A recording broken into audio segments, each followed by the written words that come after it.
ঝামেলা সার্টিফিকেট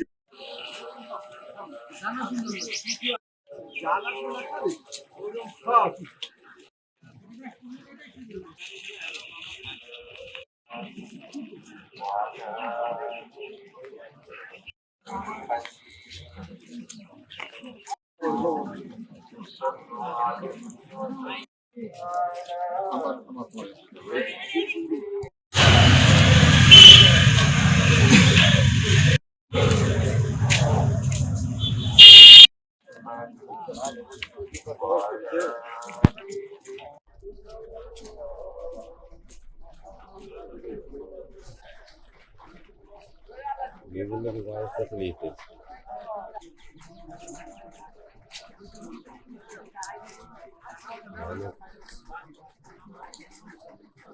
যদি আমাদের ব্যক্তিগত পর্যায়ে, পারিবারিক পর্যায়ে, সামাজিক পর্যায়ে যার যার অবস্থানে থেকে একটু সচেতন হই। সামনে কিন্তু ডেঙ্গুর সিজন আসছে। ডেঙ্গু একটা মশাবাহিত রোগ। এটি ছোট্ট একটা মশা, এডিস মশা।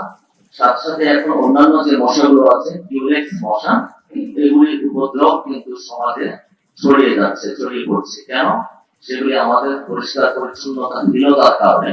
আমরা যেখানে সেখানে যে ময়লা আবর্জনা ফেলে রাখি, আমরা এই যে এটা পৌরবাসী এখানে আছেন, পৌরসভার নাগরিকরা এখানে রয়েছেন, সকলে যদি যার যার অবস্থানে আমরা সচেতন হই, আমরা যার যার আশেপাশের জায়গাগুলো একটু পরিষ্কার পরিচ্ছন্ন রাখি, তাহলে কিন্তু নিজের পরিবারের এবং সমাজের উপকার আমরা করতে পারবো বলে আমি বিশ্বাস করি।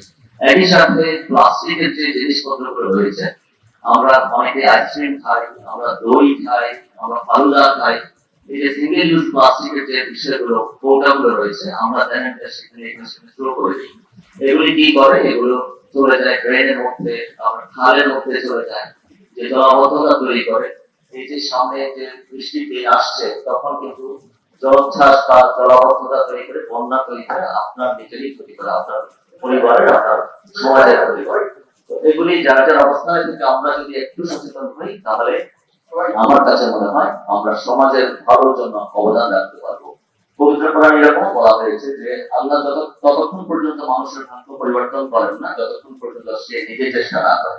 এখন আমরা এখানে অনেক ময়লা আলোচনা করে রাখবো, আল্লাহ তাআলার কাছে দোয়া করবো যে মশা কমিয়ে দাও।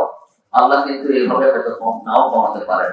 আল্লাহ আমাকে আপনাকে বিবেক বুদ্ধি জ্ঞান দেওয়া দিয়েছেন, তো সেগুলি অ্যাপ্লাই করে আমরা যেন সমাজের কল্যাণে নিজেকে কাজে লাগাতে পারি, নিজের জ্ঞানকে কাজে লাগাতে পারি। যে তৌফিক আমরা আল্লাহ তাআলার কাছে চাইবো। আমরা সবাই সচেতন হবো।